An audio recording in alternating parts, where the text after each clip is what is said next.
Moi, c'est René. Et moi, c'est Pascal.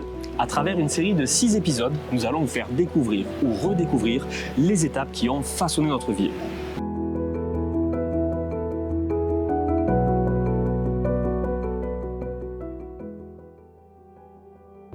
On connaît tous l'histoire du fameux savon de Marseille. Mais il est aussi profondément salonné. Salon de Provence est devenu le lieu idéal pour la fabrication du savon traditionnel. L'histoire de cet artisanat fait partie intégrante de l'âme de la ville. Depuis le quartier des Savonniers, un lieu emblématique, nous vous invitons à rentrer dans l'univers du savon de Marseille à Salon.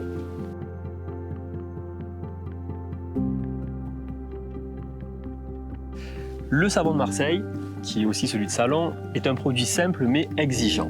Il nécessite de l'huile d'olive qui donne au savon sa douceur et ses propriétés hydratantes. Avec ses oliveraies, Salon de Provence avait cet ingrédient en abondance. Mais il ne suffit pas d'huile d'olive. La production de savon exige une eau qui soit pure et fiable. Ici à Salon, l'eau du canal de Craponne permettait d'irriguer les terres et d'apporter l'eau en quantité aux savonneries nécessaires à la saponification.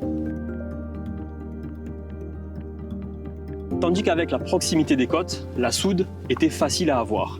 À l'époque, les savonniers utilisaient une soude naturelle qui était faite à base de combustion d'algues marines et par traitement du sel.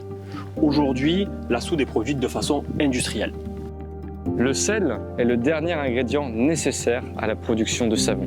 Disponible en quantité grâce à la proximité de la mer Méditerranée, il est utilisé pour affiner la texture du savon et lui donner une solidité durable.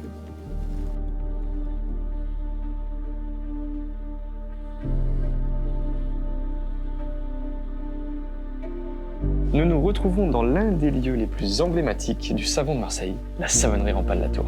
Et nous accueillons Irène Plot pour nous en dire un peu plus. Je pense que Pierre Rampal, quand il est venu s'installer à Salon de Provence, c'est parce qu'il avait pu reconnaître la grande activité de cette petite ville, quand même, malgré tout, lui qui venait de Marseille.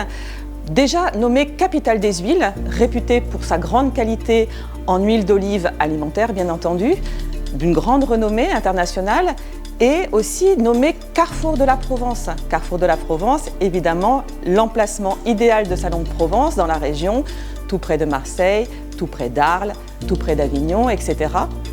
Et en même temps, effectivement, cette activité commerciale, mais aussi due aux canaux d'Adam de Craponne, voilà, la présence de l'eau, la présence également des oliviers.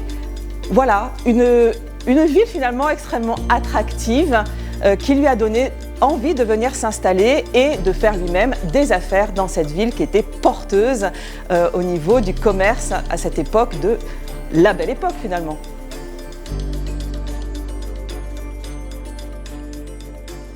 Pourquoi et quand l'industrie du savon s'est-elle développée à Salon? Alors, l'industrie du savon s'est développée à la fin du 19e siècle, 1880-1890, et l'apogée, c'était avant la guerre de 14, au début du XXe siècle. Il y a eu jusqu'à 12 savonneries à Salon. Pourquoi Salon? Parce que les industriels marseillais qui ont été à l'origine du savon de Marseille ont choisi Salon parce que c'était proche des lieux de production et de ramassage d'olives, puisque le savon est fait à base d'huile d'olive, et donc ils ont approché les industries auprès des terrains agricoles et des champs d'oliviers, des Alpilles essentiellement. Et l'industrie s'est développée, 12 savonneries, ce qui a forcément fait exploser l'économie salonnaise de l'époque. On rappelle à l'époque, au début du XXe siècle, Salon était un gros village, il y avait 10 000 habitants, pas plus. Et donc ces industries ont amené beaucoup de monde et ont créé de la richesse auprès de nombreux salonnais. Et on le voit au travers des très belles maisons qui ont été construites, des lieux de culture comme le Théâtre Armand, le Cercle des Arts, le Palais de Justice qui était un lieu où on chantait l'opéra. Je vous rappelle que cet endroit, c'est un riche salonnais qui avait fait construire ce palais pour que sa femme, cantatrice, puisse chanter l'opéra.